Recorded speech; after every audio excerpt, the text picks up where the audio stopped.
right, Dallas, explain to everybody what just happened. So, battery died. We had to swap over the GoPros. But as you saw prior, according to the book and according to a plastic gauge that we used, we are within spec for our oil clearances for our main cap journals. Going through the book, I did find the torque sequence for the main caps. And I mean, like I said, rule of thumb, start from the inside, work your way out. That's exactly what the book showed me.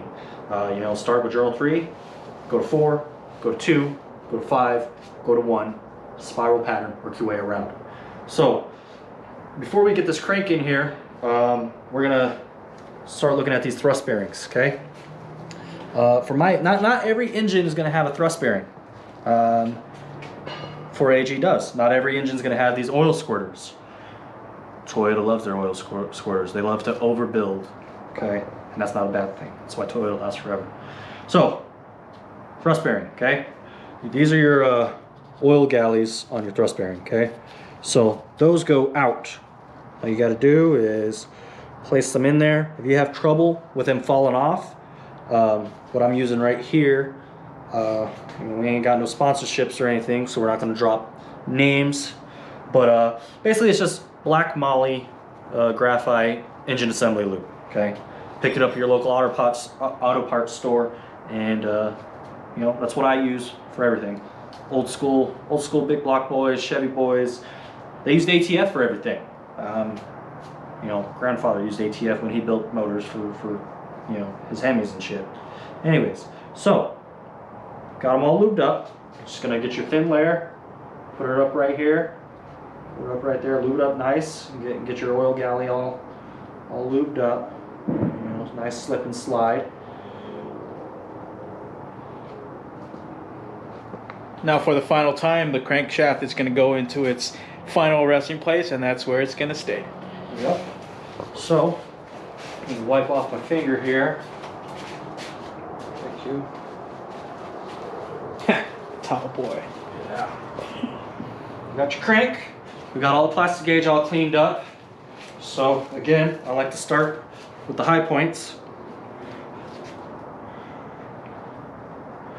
And, can you move that main cap right there?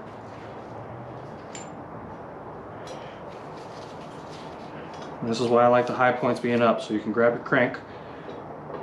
Obviously you want to wear gloves. You know, there's all these old guys out there that tell you, don't ever touch your journals with your fingertips, you get oil from your fingers on there. Oh, just drop my good stuff. So, talked to some guys that are very knowledgeable in the 4AG community. I did not go with ARP hardware for my main caps.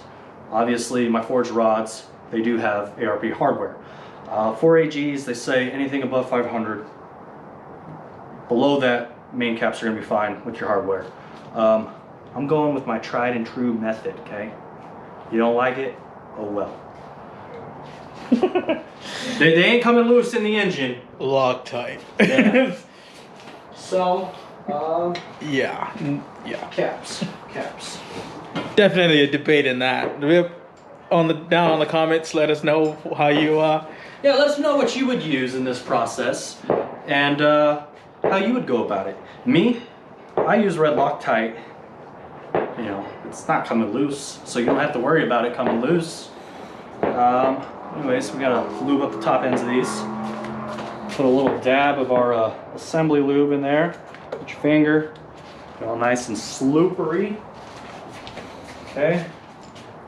Again, arrows go to the front. Thrust washer. Oil galley facing outwards. You want to pinch those as you drop it in because they have a tendency of coming loose like that one did. But fortunately, our main cap has grooves for them. So what we're going to do is we're going to use some assembly lube. Okay, put dab assembly lube on there just to hold that washer into place so it doesn't keep on falling and bringing out the Hulk in me. So it's nice in there, nice and snug. Drop that down without damaging our cranks, our crank journals. get these loose so we can pull them out and put tried and hard true method in there. You want to dab me? Yeah, there you go. Here's number 4. Coronavirus.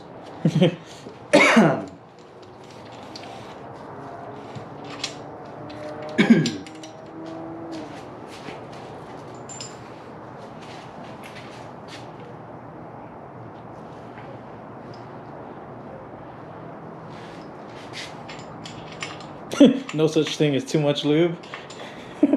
Yeah, it's very important. Why I like to use that graphite lube is it has some kind of agent in it that the first 30 seconds, that's what it advertises. Moly graphite. Yeah, the first couple seconds of startup are very crucial to lubrication, okay? Because your oiling system hasn't completely primed oil through it. All right. So it'll definitely help out Towel? with not seizing. All right. Lube off fingers. All right, tried and hard true method right here, okay? Put your bolt. Some people like to do all around the bolt. Me, I think a nice line does just fine because as you thread it down in there, that Loctite works its way down the threads. You get those guys that use way too much Loctite and then you got to liquefy the bolt to remove it. With a little help from the old torch. Exactly. Won't stay tight if you're a liquid, you know. Hell, I've never seen people use Loctite. You're probably the first engine builder I've ever seen use Loctite. I guess it's all about personal preference here. It's my motor. It's okay, guys. The plan is, you know, if I do stay with 4AG, that's why I'm not going all out with, you know, complete forged internals and everything like that. I don't know my goals yet. You know, I just know I want reliability and room to grow. You know, I kept stock pistons, but I went with the TRD head gasket to get that little bump in compression.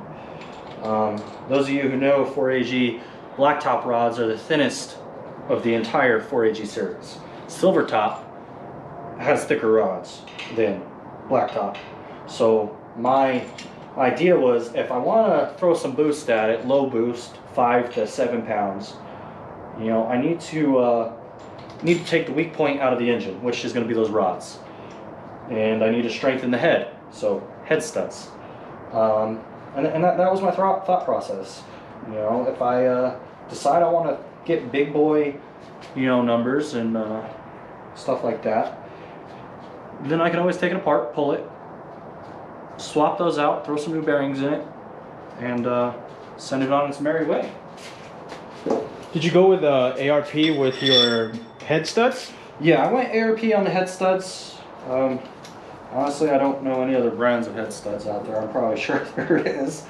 But you know, you talk to guys in the industry who build their motors. You know, ARP is a very common name dropped out there. Tried and true. Tried and true. I mean, they know what they're doing. They've been doing it for years. But yeah, I went with the Max Peating rods. There's a channel out there. We'll tag them in the videos. Driving for Answers. The dude is so knowledgeable. I love watching his stuff. He's, you know, I was on the border. You know, I was on my edge trying to figure out what kind of rods I want to go with. Best bang for my buck. And he went with Max Peating rods, and after watching him assemble his engine, watching him talk and how knowledgeable he was, he sold me on the rods. Ordered them, got them. You'll see him. You'll see the rods when we go to put them in. But I mean, it's a forged rod. You know, it comes with a certificate of the steel that they're made out of.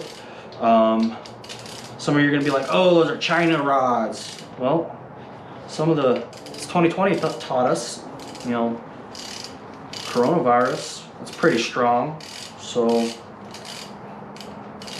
Maybe the rods are strong, you know? You can't get rid of Corona. You ain't getting rid of my rods.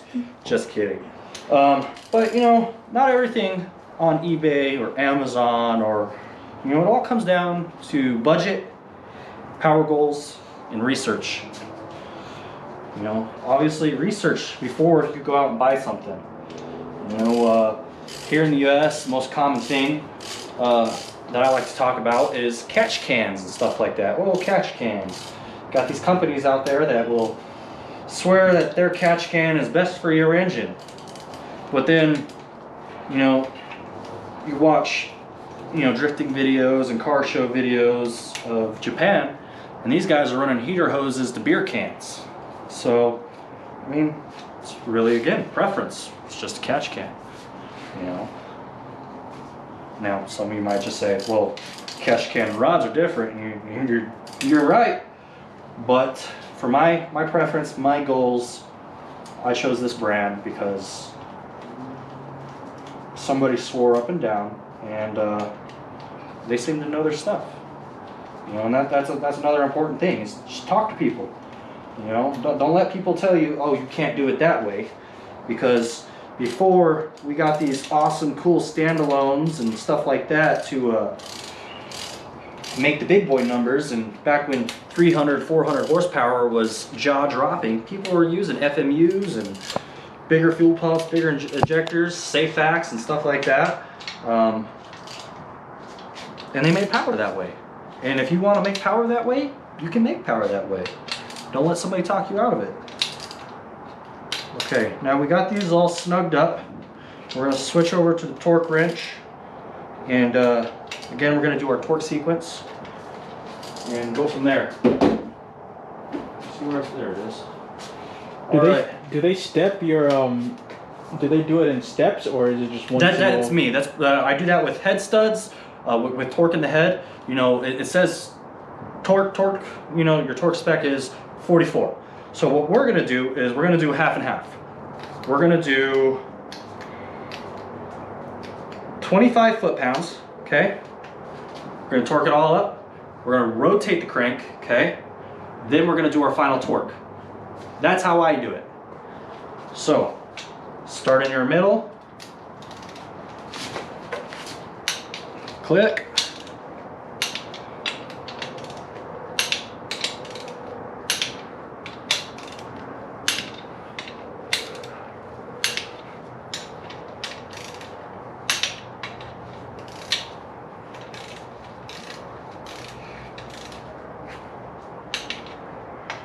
It also gives that Loctite, or whatever you decide to use, you know, the chance to get down in the threads little by little. Each time you turn that bolt, when the way I envision it is that line. So every time that bolt goes down, that thread lock is going to just go down with the threads. So now we're going to go up to our final torques, 44 foot-pounds. Right there, we're at 44. Oh, spin the crank. We spin freely. Okay, that's good sign right there. If you did everything right with your oil clearances, your crank's gonna spin. If you ordered your wrong bearings and you start torquing and you go to rotate that crank and it don't want to rotate, clearances are off. Okay, so 44 foot-pounds. Here we go. Click, click.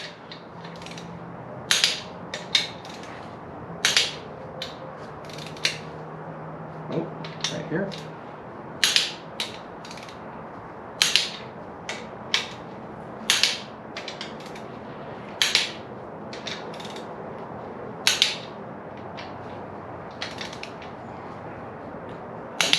And those of you who want to know what kind of torque wrench I'm using, I love Husky tools. Girl got me a Husky toolbox for Christmas. I like their stuff. He liked it so much. We're finally, He got a toolbox of it. yeah, we're finally fully torqued. As you can see, my crank spins very smooth. I don't even have to force it. You know, this thing, I mean, this thing spins. So that's good. So next, we're gonna start working. We're gonna prep for our pistons. We're gonna walk you through that process. We're gonna pause the video, set up for that, rotate this block,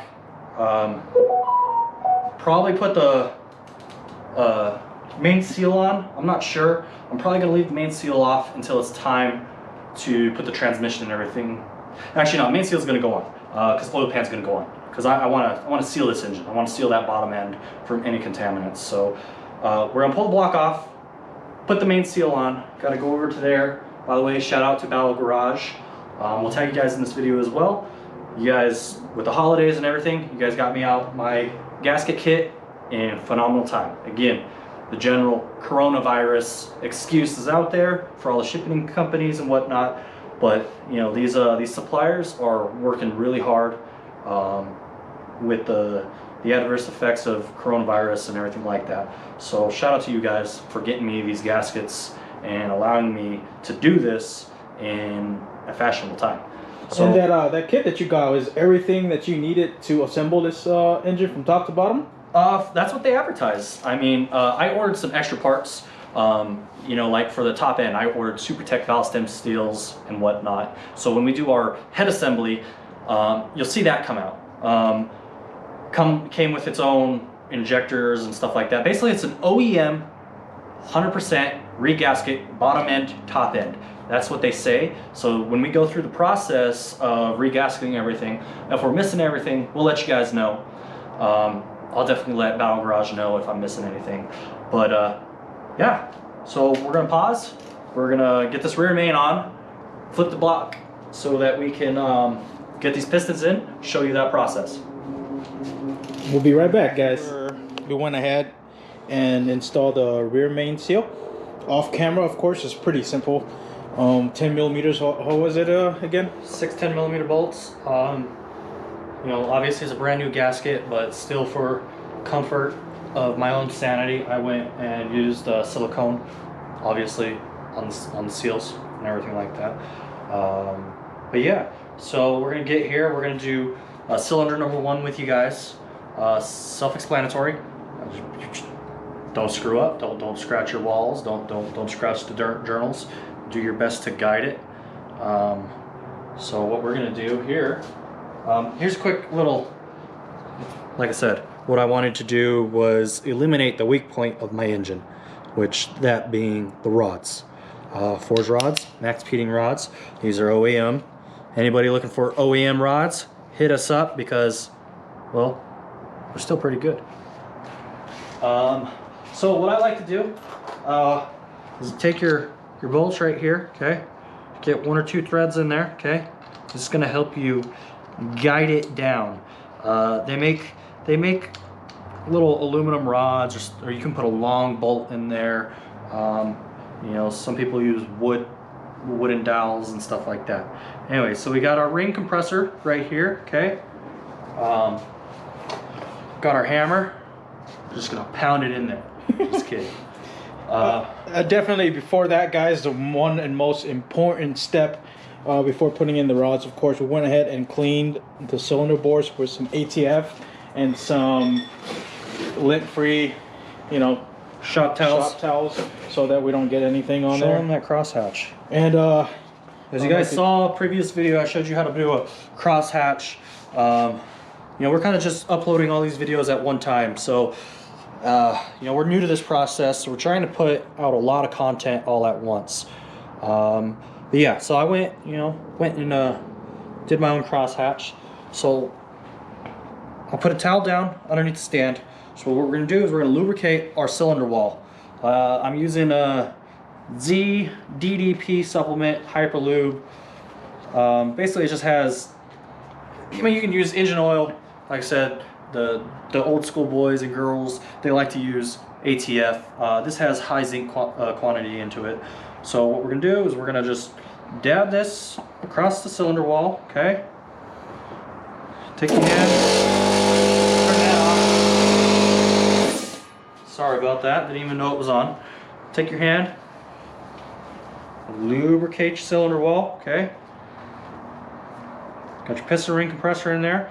You wanna take it, and you wanna guide it. Now you wanna make sure that your crank journal is basically at top dead center. So you're not reaching all the way down at the bottom or anything like that. So you just go like that, okay? Now you might have to do this process a few times to get the rings to go past the cylinder head. First time, go.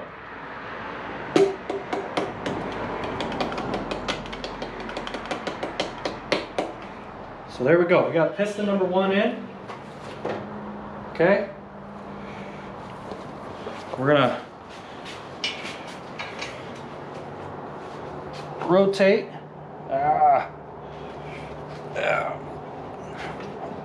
There we go. Rotate the cylinder block. All right. Now you got your bolts there. You want to show them how that lined up? So pretty much without scratching your journal, skip your rod right in between it to where it sits. And yeah. Now these caps are machined, so it's very important, and I didn't do this, so I kind of skipped that step, but I know which way it goes. With, you want to make sure that they go the same way they came off the rod. Okay. Also, a good way to tell is your bearing. Let me push that down so it seats right. Okay. One bearing is going to have a lock, and the other one's not. Okay. So this one is going to go this way. Oh yeah, gonna put some assembly lube on there. Nice fat dab.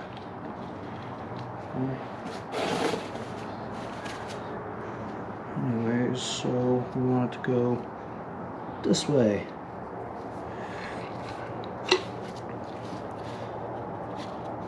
Just like that. You're gonna take your bolts, your ARP hardware, okay? ARP Assembly Lube.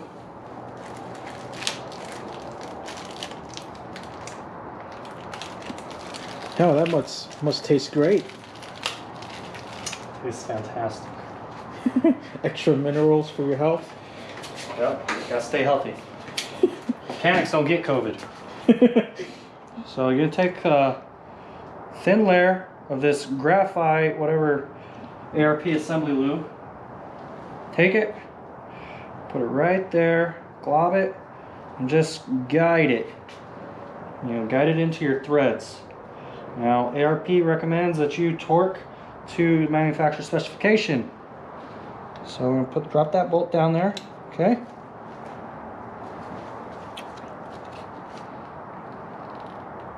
Goddamn glitter and everything. It was a sealed package and there was glitter in there. I don't know how that happened. We got glitter everywhere. Yeah, those of you who want to glitter bomb your engine bay, maybe not do it in your garage. I mean, I got glitter in my bed.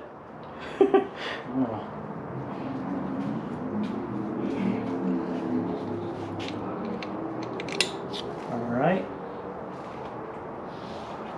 Now we're going to have a cringe moment here. You're gonna use blue? Yeah, just to snug them. I'm not gonna torque them. I'm gonna have blue on it. We call this guy Old Blue. Yep. But I'm gonna turn it down to the lowest setting, and just basically to speed up my process, I am going to snug these bolts evenly, just like that, just to pull the cap down. Just like that, and then we'll do the rest by hand.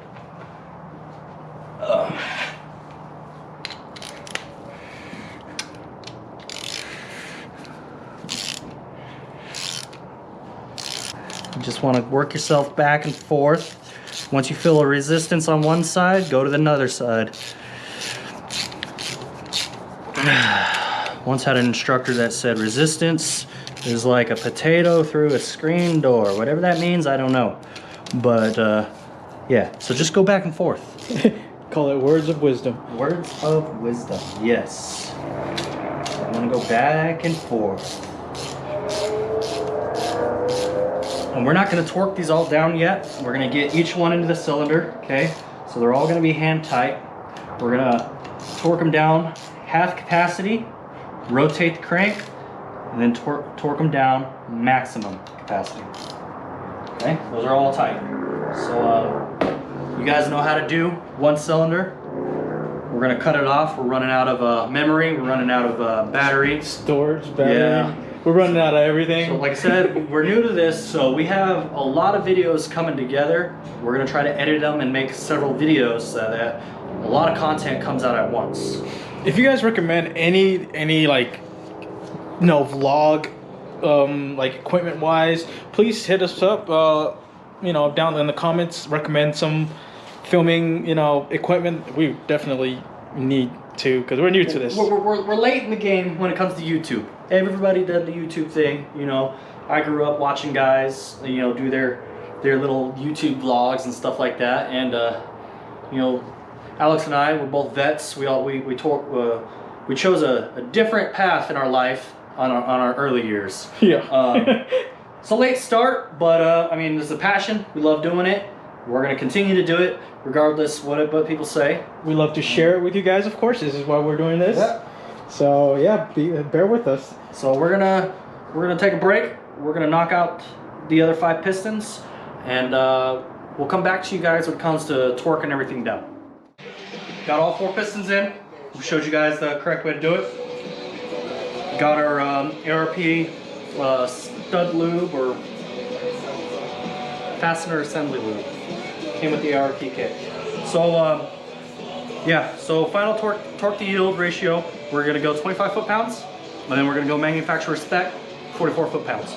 So let's get to it. We're gonna do cylinder 5 and 1 first, rotate the crank, and then do 2 and 3 at half yield.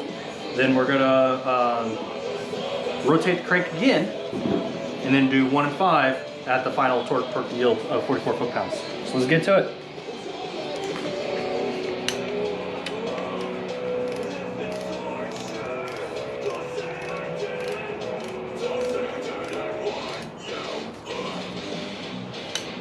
Okay.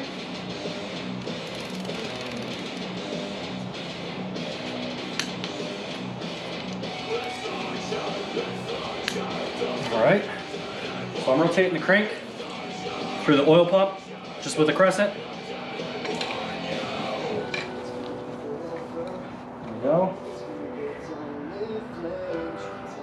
You can hear those rings sealing.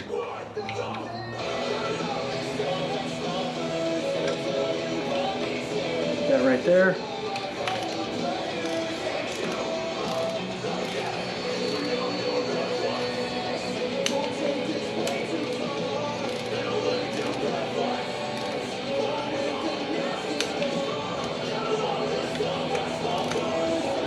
Now some of you might ask why I didn't use the assembly lube on the main caps. It's because I didn't want to. Go, That's man. a simple answer. They're not ARP bolts, so why did I use ARP? I'm probably sure it would have did a good job, but tried and true method. Okay, we're gonna rotate. Got 1 and 5 up here. Now we're gonna do 44 foot-pounds. Again, when you're building a motor, best thing, go get you a Haynes manual, or even, I'm sure somebody online printed off a whole manual, just print it off. Go buy your spec. So my Bible, my 4AG Bible, says 44 foot-pounds. That's what we're gonna do, 44 foot-pounds. So there we go. Yeah, even the music says click, click. Click, click, boom. It's almost like it was meant to be. They must have known what we were doing. Right?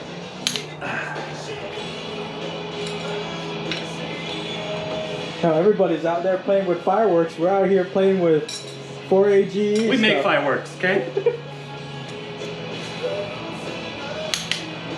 Clicked it.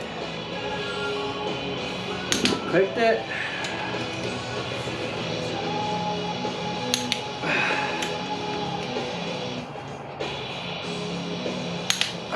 All right, so we're all torque spec.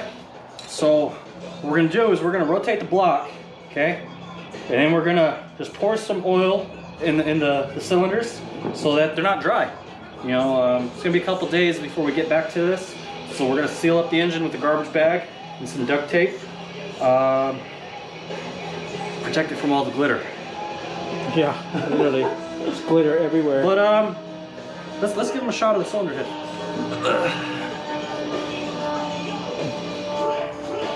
Let's get a shot of that free spin. What are you talking about?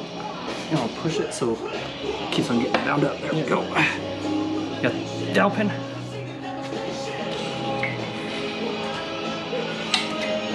Go. All right. Well, make sure it rotates freely, of course.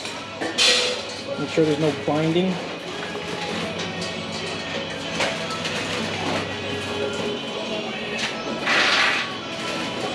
Oh yeah, Oh, that's yeah. golden. Making power already. I can hear the BVTI kick in. What do you think? That's nice. Sweet. Alright, we're at TDC. So we're going to take some of this high zinc additive. Now you don't want to just pour it and let it sit on the dome. So again, get it on your hands. Move up your cylinder wall. If you live in a place that's very humid, maybe it's summer when you watch this video or whatnot, I don't know. But ATF or WD-40 kind of help that flash rust from happening. But you rotate this over from TDC so that we can get, Jesus Christ, a different time to kind of put it on there. Alright, and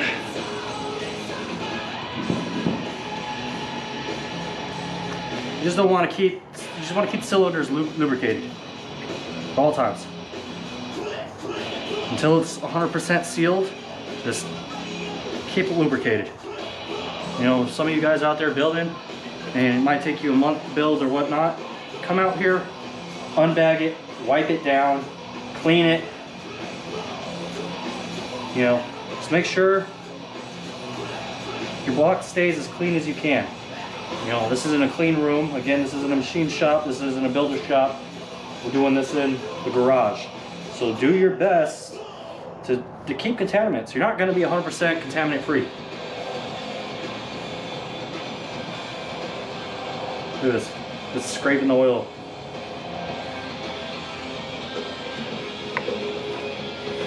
So that's good. We got a good ring seal already. Rotate it. Oh, it's already doing its job. Yep. On all of them.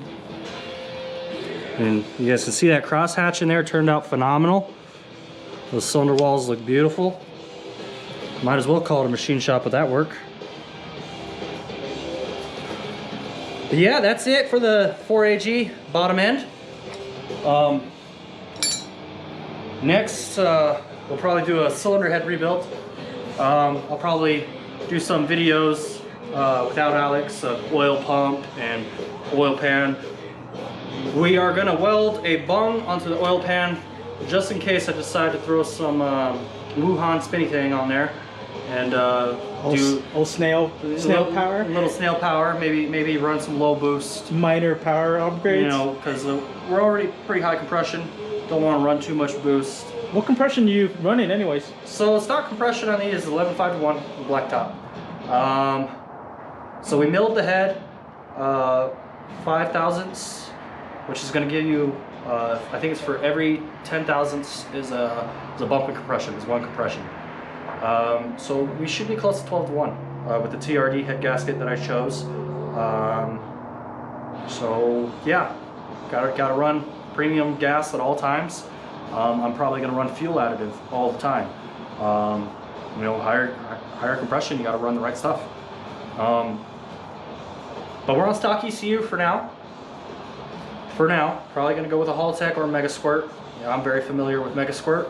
That's what I had on my 240, self-tuned, with the help of a tuner who was across the state, who used to stay up night and day with me to solve problems that I would create myself. But he was a really cool guy, and that car still lives to this day. Yeah, so that's it. I mean, we got the bottom end. We showed you guys how to do pistons, main rods, showed you oil clearances. You know, go with your book. It's a mess over there. yeah, it's very, very simple. And that's it, guys, for the bottom end. I mean, when you decide to put on the oil pan? We are gonna put the oil pan on here shortly. I gotta order a bung, a drain bung. We're gonna take that up here in the garage. We are not Instagrammed, welders, so just a heads up. Better grinder than we are welders. Full-time grinder, part-time welder? Exactly. What matters is it doesn't leak. But yeah, so we'll fit the pan roughly, get our measurements of where I would like that drain bung to go, and then TIG weld it, seal it so that it's ready when I decide to throw a turbo on it. So over the next course of January, the new year, my goal is to have this thing 100% sealed by the end of January. That's cylinder head on and all accessories other than like alternator and stuff like that. That can go on once it's in the carriage.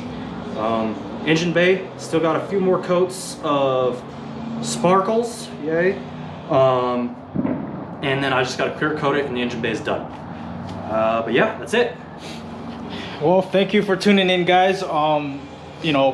Happy holidays to you and your family, and since it's New Year, Happy New Year's 2021, power making fucking year right there. What do you think? Yeah, we're gonna make a whole 200 horsepower. Hell yeah, a whopping 200 horsepower. But that's all from us. Happy holidays, you guys. Please do like and subscribe to our channel. We really appreciate you guys checking us out. A lot of love from us to you. See you guys later.